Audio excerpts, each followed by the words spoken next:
say it's somewhere in the vicinity of, it's not Ospey itself, but in that general vicinity. I'm not sure if it's Effingham or wherever. I believe they have done a community in that area. They're up in Carroll. And I believe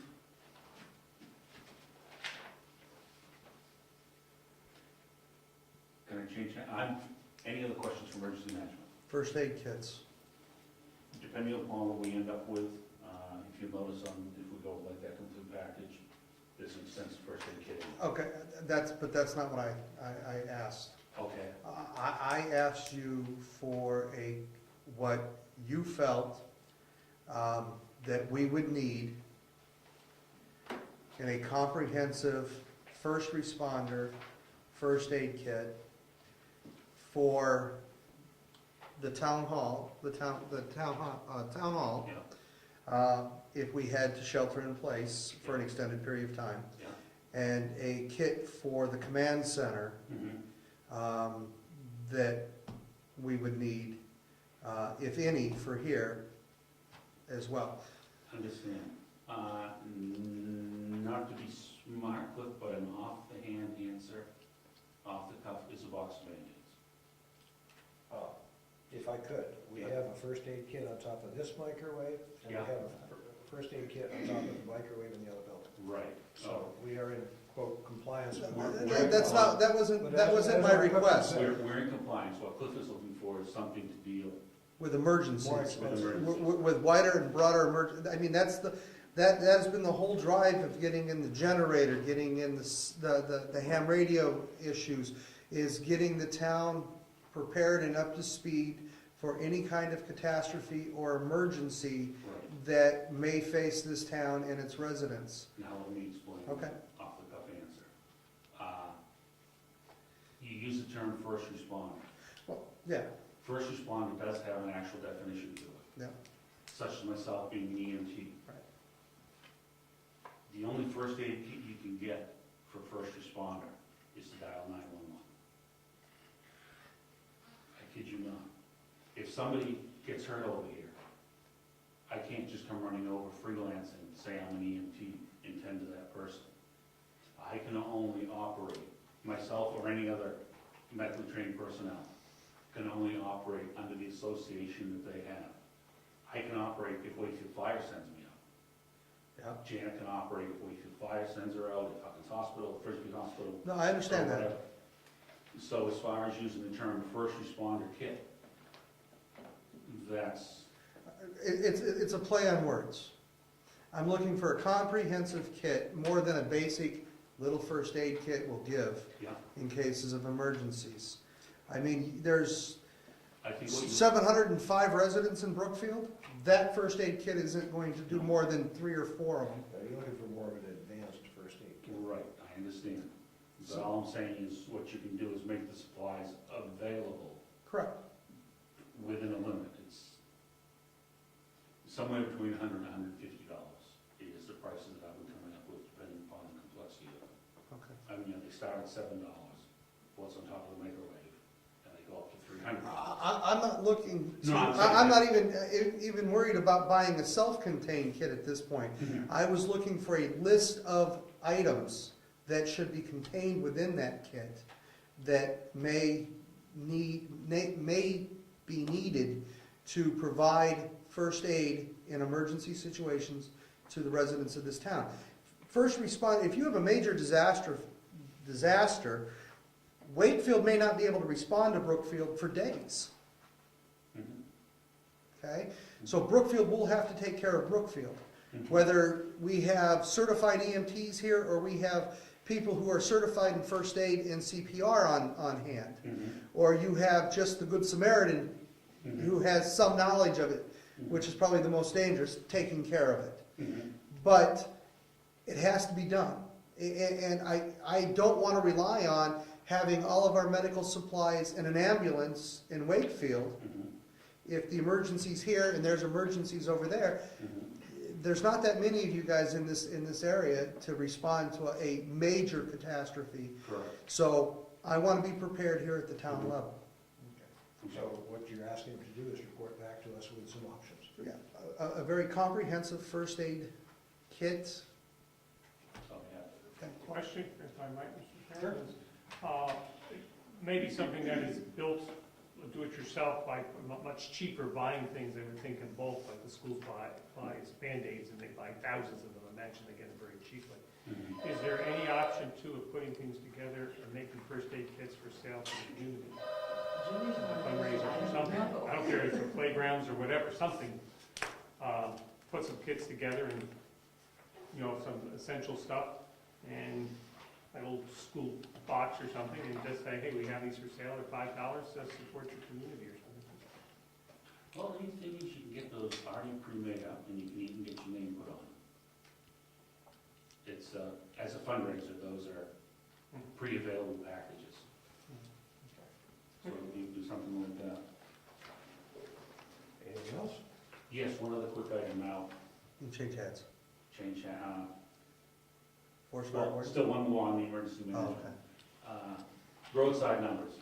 There are still a few houses in town that don't have roadside numbers. Simon, It's not my position. talk to the code enforcement officer.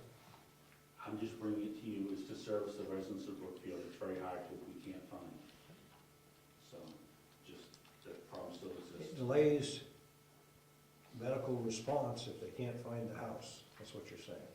Yes, And sometimes if you have a heart attack, that's important. very. Do you happen to have a list of those particular places? I didn't realize you don't have the No, number on just the house. drive around and as we see them or as Okay. we counsel people that we get called to and we can't find. I'll make a note and we'll put a little pitch in our Newsletter. newsletter. If you could, that would be super. Forestry, excited about getting the truck. As soon as we get, the truck is available, we'll make arrangements to start doing the conversion on that. So hopefully we'd like to have it on the road around the 1st of May. We're already into a class 3 fire danger. Yeah, I still have 18 inches of snow in my backyard.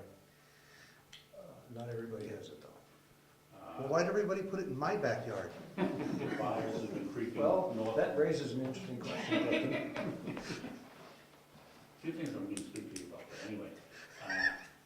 Rochester's had brush fires for a little while now. They moved up into Milton. Today there was one in Tamworth, not too far from the driveway to Wild Lake State Park. So the season's dry, it's coming. Were they because people were doing burns or they caused the fires? The one in Tamworth, it just happened early this evening. I don't know if they've determined the cause yet. Some of them have been fires out of control, others have been undetermined. But I still have snow. Can I still burn in my backyard? I still have snow on the ground. I would strongly encourage you to get a permit with it. Pretty much April 1st permits I'll see you soon. are required. Well, soon you won't have any snow, so if you move point, you'll need a permit. That's right. Road committee. Road committee is hoping to be able to meet next Tuesday evening, 6:30, right here, discussing where we are. Is that 6 or 6:30? 6:30 gives time for supper. Get evening So biscuit. that's April what? 19th. 6:30. Today's the 12th, or 7th, I'm assuming it's the 19th, it's 7 days. Discuss where we are, where we're going, and also looking at board makeup. Committee makeup, I should say, not board. So that's that. That's all I had. Anything else I need to know? Thank you. Thank you. Thank you, Brad. No problem. Governor Wentworth, we're putting up steel, we're painting, pouring concrete. I'm very proud of the administration and the teachers' union for agreeing to give up 5 paid workdays. Our teachers operate under a contract that's 185 days, 180 days for instruction, 5 days for in-service training, which were paid. And due to the shortfalls from the state, we don't know what they're gonna be, but we know they're gonna be there, so we have worked an arrangement, and this was on the newspaper, but I thought I'd pass it on, that they agreed to have those 5 days where they would voluntarily participate in operations without pay as required to live within the budget that the voters approved at the district meeting. And so I thought the teachers union was to be commended, I think our administration was to be commended, and you know, some places they just throw out pink slips to all the employees. We try to avoid that. We try to have as much labor stability as we can. This is a compromise. This is some serious money they're offering to put on the table, and that's very much appreciated. Ron? Yeah, question. If my memory serves, it was 1940, I think we had a 5.5 earthquake in Ossipee Range. Geologists tell us we sit on a substantial fault here. A lot of people don't realize it. I guess they do. You probably anticipate my question. In the construction of the school, was this taken into consideration, earthquake prevention? It was. It was, And, Rubber bushings. There's also some extra reinforcement up in the rafters that I'm aware of that they had to put in extra due to the code requirements based on the area we're at. At the last meeting, I think you said something about the steel construction being in trouble financially, or what? We were worried about their filing for some protection. North Branch Construction has backed them up. The contractor that was subcontracted to them to install the steel is staying on the job and will do the job. The only thing that's up in the air is we were running the inventory on how much steel was on hand versus how much we're gonna have to go out and buy. The prices of steel right now are in the process of like your gasoline, they're increasing somewhat, depending on what you read, because today's Wall Street said something about maybe they'll be coming back down, but only time will tell on that part. But that part is under control. The issue today that we're working on, and again, it's not a problem yet, but it could be, and we're trying to work it hard now, is in the 1st of September, we have to have the kitchen at the middle school up and running to feed the high school, the middle school, Crescent Lake School, and Carpenter School. And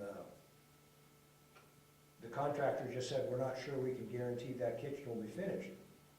Well, we're demolishing the high school kitchen.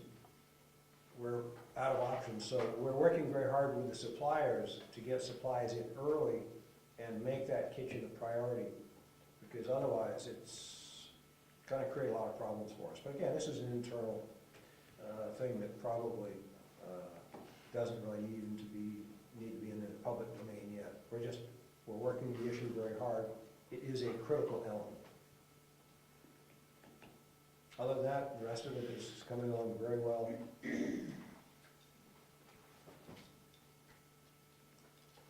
That big high tower at the entry, people probably won't realize it, but somewhere buried up in the ceiling is going to be all the air conditioning and heating equipment.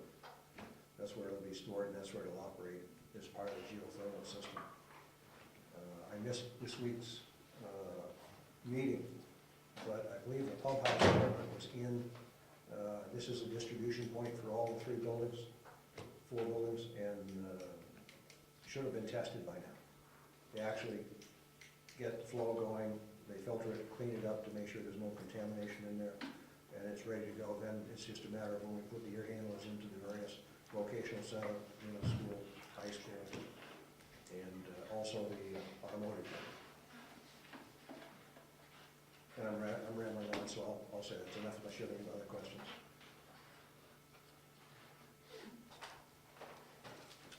Heritage Commission. Heritage Commission will meet tomorrow. I have 7 p.m. here 3 nights in a row. I love it. But remember, I'm looking forward to it, I'll be here. We're gonna have coffee too, right? Oh, that's Debbie.